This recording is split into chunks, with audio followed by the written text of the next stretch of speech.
আমি যখন ছোট ছিলাম খেলতে যেতাম মেঘের দলে। একদিন এক মেঘ বালিকা প্রশ্ন করল কৌতূহলে, এই ছেলেটা নাম কি রে তোর?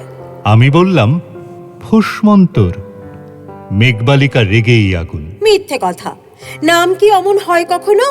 আমি বললাম নিশ্চয়ই হয়, আগে আমার গল্প শোনো। সে বলল, শুনবো না, যা। সেই তো রানী, সেই তো রাজা, সেই তো একই ঢাল তলোয়ার, সেই তো একই রাজার কুমার পক্ষীরাজে। শুনবো না আর, ওসব বাজে। আমি বললাম তোমার জন্যে নতুন করে লিখব তবে। সে বলল, সত্যি লিখবি? বেশ, তাহলে মস্ত করে লিখতে হবে, মনে থাকবে। লিখেই কিন্তু আমায় দিবি। আমি বললাম তোমার জন্য লিখতে পারি এক পৃথিবী। লিখতে লিখতে লেখা যখন সবে মাত্র ২-৪ পাতা, হঠাৎ তখন ভূত চাপলো আমার মাথায়। খুঁজতে খুঁজতে চলে গেলাম ছোটবেলার মেঘের মাঠে। গিয়েই দেখি চেনা মুখ তো একটিও নেই এ তল্লাটে। একজনকে মনে হলো ওরই মধ্যে অন্য রকম। এগিয়ে গিয়ে বলি তাকেই, তুমিই কি সেই মেঘবালিকা? তুমি কি সেই? সে বলেছে, মনে তো নেই, আমার সব মনে তো নেই। আমি বললাম তুমি আমায় লেখার কথা বলেছিলে।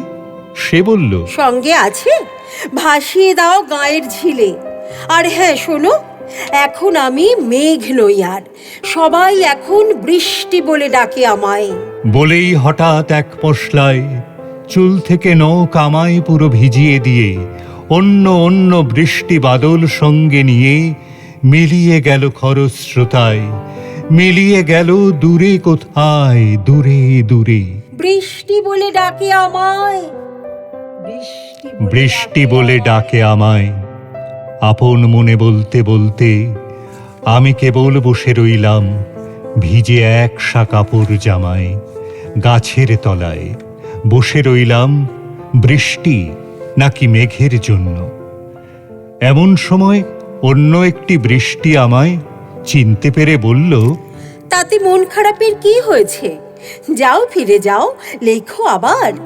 এখন পুরো বর্ষা চলছে, তাই আমরা সবাই এখন নানান দেশে ভীষণ ব্যস্ত। তুমিও যাও, মন দাও গে তোমার কাজে। বর্ষা থেকে ফিরে আমরা নিজেই যাব তোমার কাছে। এক পৃথিবী লিখব আমি, এক পৃথিবী লিখব বলে ঘর ছেড়ে সেই বেরিয়ে গেলাম। ঘর ছেড়ে সেই ঘর বাঁধলাম গহন বনে, সঙ্গী শুধু কাগজ কলম।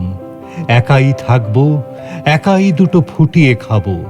২-১ মুঠো ধুলো বালি, যখন যারা আসবে মনে তাদের লিখব, লিখেই যাব। এক পৃথিবীর ১০০ রকম স্বপ্ন দেখার সাধ্য থাকবে, যে রূপকথার সে রূপকথা আমার একার। ঘাড় গুজে দিন লিখতে লিখতে, ঘাড় গুজে রাত লিখতে লিখতে, মুছেছে দিন মুছেছে রাত। যখন আমার লেখবার হাত অসাড় হলো, মনে পড়ল সাল কি তারিখ, বছর কি মাস, সেসব হিসেব আর ধরিনি। লেখার দিকে তাকিয়ে দেখি এক পৃথিবী লিখব বলে একটা খাতাও শেষ করিনি।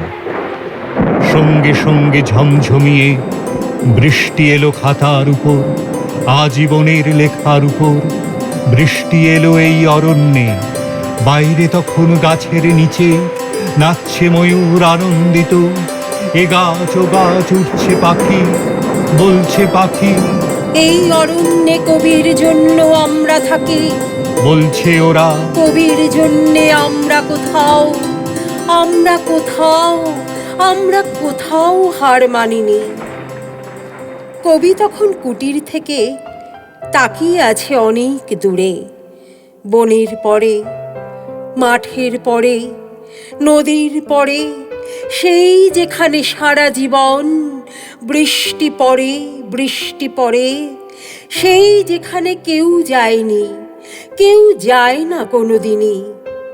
আজ সে কবি দেখতে পাচ্ছে সেই দেশে সেই ঝর্ণা তলায় এদিক ওদিক ছুটে বেড়ায় সোনায় মোড়া মেঘ হরিণী, কিশোর বেলার সেই হরিণী।